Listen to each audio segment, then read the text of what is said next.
anh su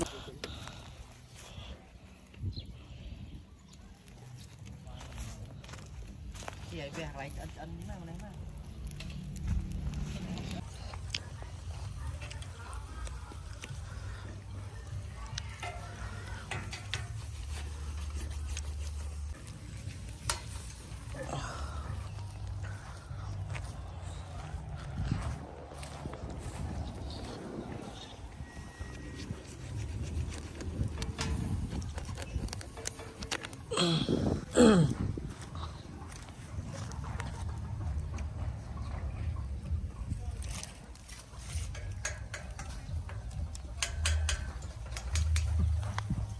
Ăn này không?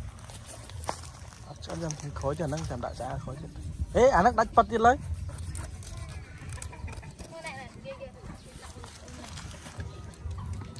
À rồi.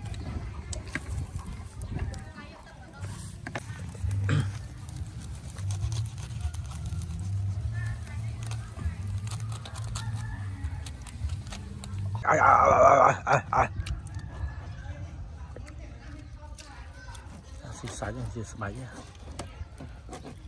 Hàng sải nữa.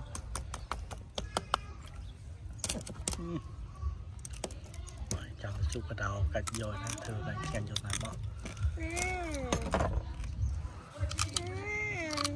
Ui. Ui nhầm đâu. Wow. Nhầm đây nè. À. Thấy chim á.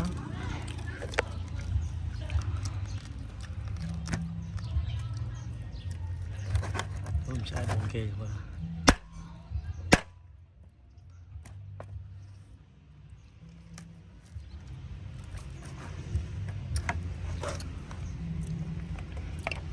có nhận không hành rồi Hành nữa không hủy gì chị hành nhắm mến có nhắm mến nha